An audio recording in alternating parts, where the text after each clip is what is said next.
Je person me ba na ye share about strength and weaknesses. Kotoko going into this game no. Then never say it's our strength. Then never say it's our weakness ahead of tomorrow's game. Yes, strength going to this game, like I said, your first way is about your defense.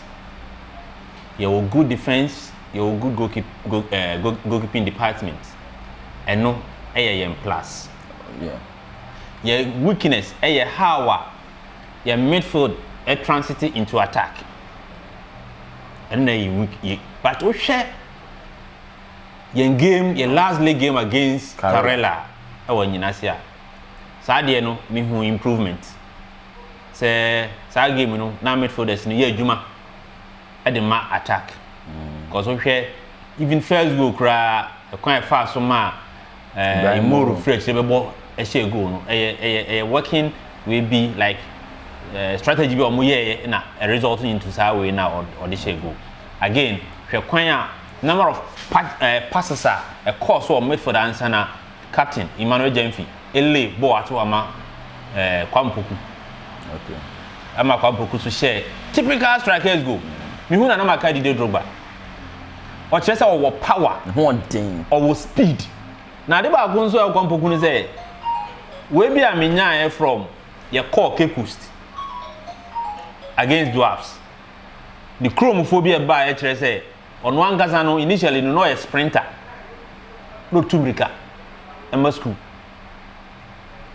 And the speed now you park is so far board and young or shall say, and say yen midfield, you know, and especially yen left and right backs. It's me sportino. I must have penetrating passes in Amana.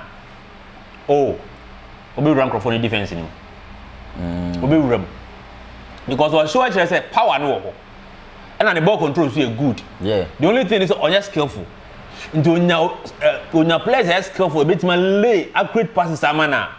The chance of scoring is very high. I said, "Okay, did you but he wasn't that skillful." No.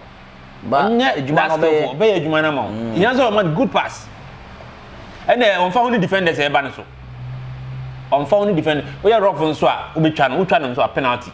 Nti o hwe ye bi bi say Samuel Frimpong ne Nete. O sha obe pel mienu o ba net akonanim na other right back o ma share formation about with those two players ni na a boy but ultimately say injury enti na ma obosa we no okay say asthma fitter onumum ebebo up front ama netable two no. Okay. Now say asthma on Ibrahim Moro na efa. Yeah, we must switch. Na me kan ho asem say oye player o say Kotoko ye hwe ni yi pa ye omo left winger no. Mohammed El Amin Amoura. Ukom omkrom kasam El no say nka Mohammed the son of Amin Amoura. Okay. Oye boy bia uswa 20 years old. 20 years. And I bought 12 league matches with 5 goals. On your main striker or a left winger. On my main striker near 1-2 ready. But what you cry goal scorers ni dinim into a left and right wing na goals ni free ba. The mess Kotoko. In defense. Because your body ni be mame. O say Mohammed El Amin Amoura. Mohammed El Amin Amoura. Mohammed the son of Amin Amoura. And the we move Jumaye. Yep. The left backs no. Nete we Jumaye papa. Either Nete or Moro. Frimpong. Okay, on the no doubt the fact yes. Right. On your left winger and on be facing your right defense no. Okay. Inti Nete and Frimpong. Somewhere Frimpong. Omo we Jumaye pa. Odo omo be tumrika no won so ye 20 years. And energy. Inti wo hwe wa afidie so wa be hu player na ogina ho no. Say they will see for net ntin say do tie. Inti Kotoko defense we Jumaye. But sa na me share Kotoko technical team ni say sa na omo deploy obi a ono so be ma pressure e wo sa Amin echi. The pressure wo Amoura echi a e be ma supply na ba on be very careful.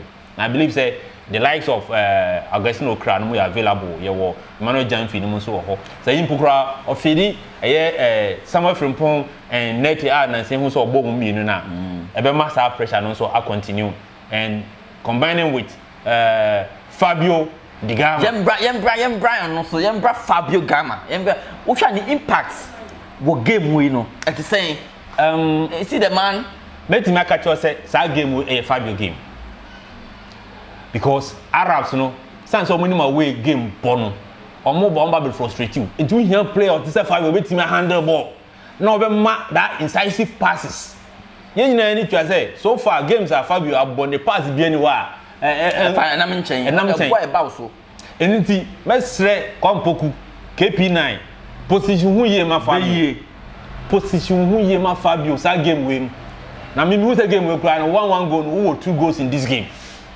enti game where Fabio game Fabio best selling because this is international platform game no apart from GTV Sports Plus you know or repack also be fa okay and I see home me be GTV Sports Plus okay ebeyi okay na GTV Sports Plus no e wo DSTV okay decoder so e san wo start time decoder so enti e be call international and I seek okay omo ye partners no omo so telecast match we free okay enti obia unhwe ball ni bi Accra Sports Stadium we member of SIC online no 3 p.m.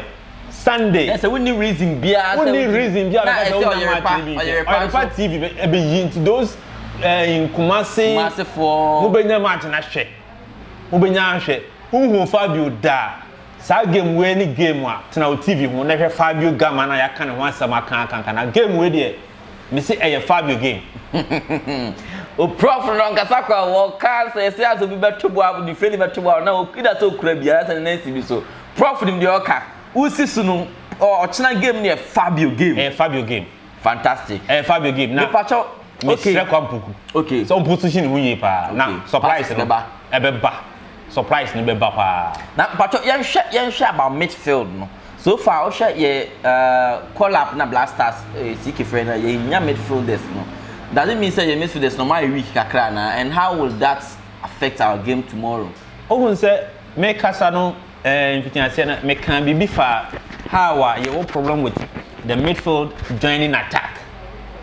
the defense and goalkeeping department near solid the link but midfield transitor call attacking role a problem ni na akọ injuries and the causes our problem because player bi o midfield wa abo 1 2 3 match no nya injury okay kayeke ba till date kayeke ntimi kayeke ntimi ema back adom frimpong okay no afi na wa start ya bila kwa ko wa ba so what I say nti your midfield no even sakode so oba ya o jele kakra na na yellow cards or possible yellow cards oba nti akwa say consistency no enyanya adwuma yi nti na make say yem empire for the motherland Muda serious who say fit enough on fit enough to play 90 minutes ko game we top afi no mo manage no ni game time kakra nti definitely obenyi we bo e second half obebam but then bi na setting sakode bi ana adom frimpon bi mo sa ahoden no